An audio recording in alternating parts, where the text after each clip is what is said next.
July నెలలో ఏ ఏ రాశుల వారికి ఎలా ఉండబోతుంది, ఈసారైనా వాళ్ళు అనుకున్నది సాధిస్తారా లేదా, ఆర్థికంగా అలాగే వాళ్ళకి కుటుంబ పరంగా ఎలా ఉండబోతుంది ఏంటి అనేది మేడం అడిగి తెలుసుకుందాం. నమస్తే మేడం, ఈ జూలై నెలలో ఏ ఏ రాశుల వారికి ఎలా ఉండబోతుంది అంటారు?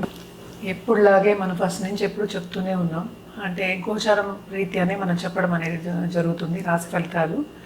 అండ్ రాశి అంటే ఏంటంటే ఏ హౌస్లో, ఏ ఇంట్లో, ఏ భావంలో చంద్రుడు ఉన్నాడో అది రాశి అంటాం. సో జనరల్గానే మన ప్రెడిక్షన్స్ అనేవి మాట్లాడుకుంటున్నాం అనమాట. సో గోచార రీత్యా అంటే ఏంటి, మనకి 9 ప్లానెట్స్ ఉన్నాయి, 12 హౌసెస్ ఉన్నాయి, అంటే భావాలు ఉన్నాయి, ఇల్లులు ఉన్నాయి, అంటే రాసులు ఉన్నాయి అని చెప్పుకుంటాం. సో ఎక్కడ ఏ ప్లానెట్స్ ఉన్నాయి, ఈ 9 గ్రహాలు ఎక్కడ ఉన్నాయి, ఏ స్థితిలో ఉన్నాయి, ఎలాగా ఏంటంటే ప్రవర్తిస్తున్నాయని చూసుకుని దాన్ని బట్టి మనం రాశి ఫలితాలు చెప్పడం అనేది జరుగుతుంది. సో జూలై నెలలో ఫస్ట్ గోచార రీత్యా మనం మాట్లాడుకుందాము. శని ఏమో మనకి తెలుసు మీనంలోనే ఉన్నారు. ఆయన ఏంటంటే రిట్రోగ్రేడ్ అవుతున్నారు ఈ మంత్ ఎండ్కి, అంటే జూలై ఎండ్కి 27th of July.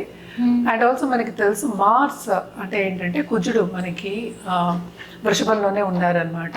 ఆగస్ట్లో ఆయన మారుతున్నారు. అలాగే సన్ మనకి తెలుసు మిథునంలో ఉన్నారు. ఆయన ఏంటంటే కర్కాటకానికి వెళ్తున్నారు, ఎప్పుడు 16 జూలైకి వెళ్తున్నారు అనమాట. నెక్స్ట్ మనం మాట్లాడుకోవాల్సింది ఏంటంటే జూపిటర్, అంటే అన్నిటికన్నా మంచి గ్రహం, అంటే బెనిఫిట్ గ్రహం మనకి తెలుసు. జూపిటర్ చల్లని చూపు ఉంటే అన్నీ ఉన్నట్టే, బ్లెస్సింగ్స్ ఉన్నట్టే అన్నీ వస్తాయి.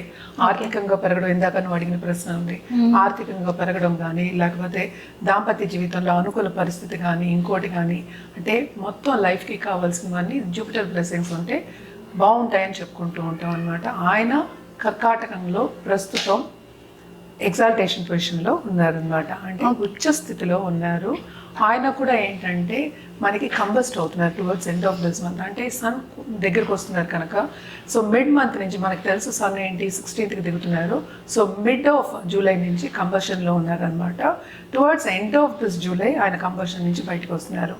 ఎందుకు కంబషన్ గురించి మనం మాట్లాడుకుంటాం అంటే, ఏదైనా సరే, ఏదైనా ఒక బ్రైట్ గ్రహం, ఇప్పుడు లైట్ ఉంది, చాలా బ్రైట్గా ఉంది, దాని పక్కన ఏదైనా కొంచెం చీకటిగా ఉన్నది, పోనీ చిన్న బల్బు పెడతాం అనుకో, అప్పుడు పెద్ద బల్బు వెళ్తురే మనకి ఎక్కువ కనిపిస్తుంది. అలాగే సన్ దగ్గరికి, ఏ ప్లానెట్స్ దగ్గరికి వెళ్ళినా కూడా సన్ ఒక వెలుగు అనేది కప్పి పురుస్తుంది మిగతా గ్రహాలని అని చెప్పడానికి మనం కంబషన్ మాట్లాడుకుంటాం. సో కంబస్ట్ అయినప్పుడు ఏమవుతుందంటే కొంతవరకు స్తంభించిపోతాయి అనేది మన పెద్దలు చెప్పింది, అలాగే వేదిక అస్ట్రాలజీలో చెప్పింది అనమాట. అంటే మనకి ఉంటాయి కదా కొన్ని లాస్ లాగా, అలాగా చెప్పినట్టు అనమాట. నెక్స్ట్ ఏంటంటే మనం శుక్రుడు గురించి మాట్లాడుకోవాలి. శుక్రుడు ఏంటంటే మనకి సింహానికి వెళ్తున్నారు, ఎప్పుడు 4th జూలై వెళ్తున్నారు అనమాట. ఇంకోటి మనం మాట్లాడుకోవాల్సింది మనం బుధుడు గురించి. బుధుడు ఏంటంటే ప్రస్తుతం కర్కాటకంలో ఉన్నారు. ఆయన మెర్కురీ ఏమో రిట్రోగ్రేషన్కి వెళ్తున్నారు 5th జూలైకి. 7th జూలైకి ఏంటంటే మిథునానికి వెళ్తున్నారు. Towards end of this month అంటే 24th జూలైకి ఆయన డైరెక్ట్ అవుతున్నారు అనమాట. మోస్ట్ ఇంపార్టెంట్ ఏంటంటే మెర్కురీ అవుతారు. ఎందుకంటే చాలా మటుకు ఏంటంటే మన బిజినెస్ కానీ, కమ్యూనికేషన్ స్కిల్స్ కానీ, లేకపోతే మేధస్సు అంటాము, కొంచెం ముందుకెళ్ళడం కానీ, మనం థింక్ చేసి ముందుకెళ్ళడం కానీ, ఇవన్నీ మనం మెర్కురీకి చెప్పుకుంటాము. సో ఆయన కంబస్ట్ అయినప్పుడు, at the same time retrograde అయినప్పుడు కొన్ని నెగిటివ్ ఎఫెక్ట్స్ అనేవి మనకి కనిపిస్తూ ఉంటాయి అన్నమాట. సో నెక్స్ట్ మనం మాట్లాడుకోవాల్సింది రాహుకేతువుల గురించి.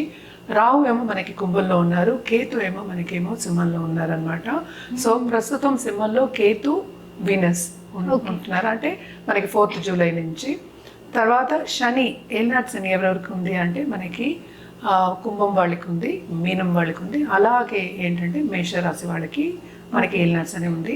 అష్టమ శని అనేది ఏంటంటే మనకి సింహరాశి వాళ్ళకి ఉందన్నమాట. సో అర్ధాష్టమ శని ఏమో మన ధనురాశి వాళ్ళకి ఉంది. సో ఇవి శని గ్రహాలు అండ్ గోచార రీత్యా జూలైలో ఉన్న పరిస్థితి అన్నమాట. సో దీన్ని బట్టి మన రాశి ఫలితాలు చెప్పుకోవడం అనేది జరుగుతుంది. మేడం, జూలై నెలలో మేషరాశి వారికి ఎలా ఉండబోతుంది అంటారు, అలాగే ఆరోగ్యపరంగా వీళ్ళకి ఎలా ఉండబోతుంది అంటారు? మేషరాశి వాళ్ళకి కూడా మిశ్రమ ఫలితాలే చెప్పుకోవాలి, కానీ మోస్ట్ ఇంపార్టెంట్ మనకి తెలుసు సన్ మూమెంట్ అనేది మనం చూస్తున్నాము. అంటే 3వ ఇంటి నుంచి 4వ ఇంటికి వెళ్తుంది అనమాట. అంటే జూలై 16th వెళ్తున్నారు. అది 5th లార్డ్ 4th లో ఉన్నప్పటికీ కొంతవరకు కంఫర్ట్ లెవెల్ పెరగచ్చు, కానీ పని మీద ధ్యాస అనేది ఎక్కువ అవుతుంది, పై వాళ్ళ ఒత్తిడి అనేది చాలా ఎక్కువ అవుతుంది అనమాట.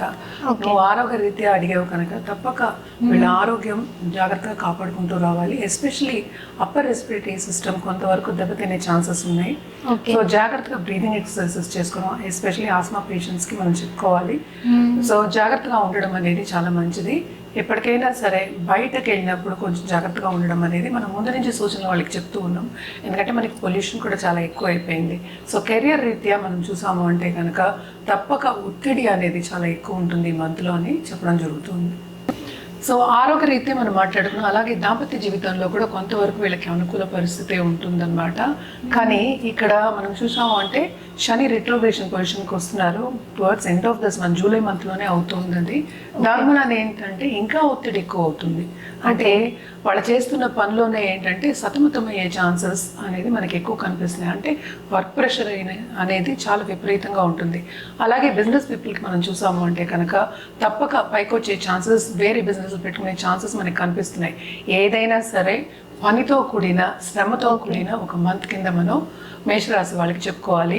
అండ్ ఆల్సో లవ్ రిలేషన్షిప్లో ఉన్న వాళ్ళకి కూడా కొంతవరకు అండ్ అనుకూల పరిస్థితి ఉన్నప్పటికీ ఎక్కువ మన ఈగో క్లాషెస్ వస్తూ ఉంటాయని చెప్తూ ఉంటాం. సో జాగ్రత్తగా ఉండడం, అండర్స్టాండింగ్ నేచర్ కొంతవరకు తెచ్చుకోవడం, అంటే ఏంటి పేషెంట్గా ఉండడం అనేది మనం ఎప్పుడు చెప్పేది. ఈ మంత్ కూడా అలా ఉండడం అనేది చాలా మంచిది అనమాట. తప్పక బయట ఉన్నవాళ్ళు అంటే ఏంటి ఫారిన్లో ఉన్నవాళ్ళు ఎస్పెషలీ అంటే 11th రాహు ఉన్నాడు. సో తప్పక వాళ్ళకైతే కొంతవరకు బాగానే ఉంటుంది.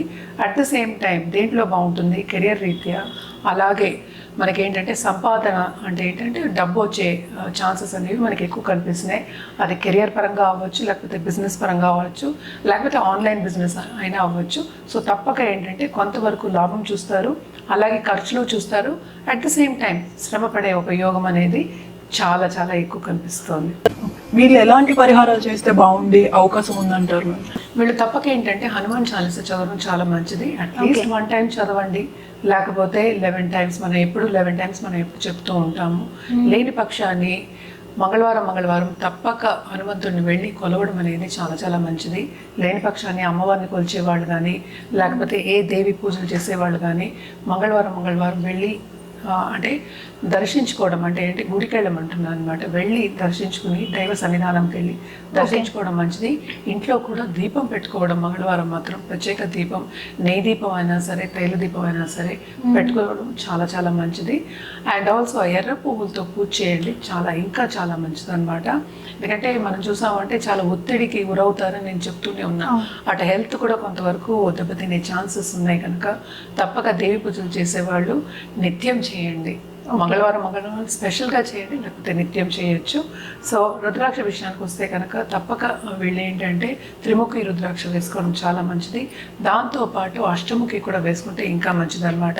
ఏదైనప్పటికీ జాతక రీత్యా మనం చెప్పడం జరుగుతుంది. అంటే జాతకం చూసిన తర్వాత వాళ్ళకి ఏది కావాలో రుద్రాక్ష దాన్ని బట్టి ఇవ్వడం జరుగుతుంది.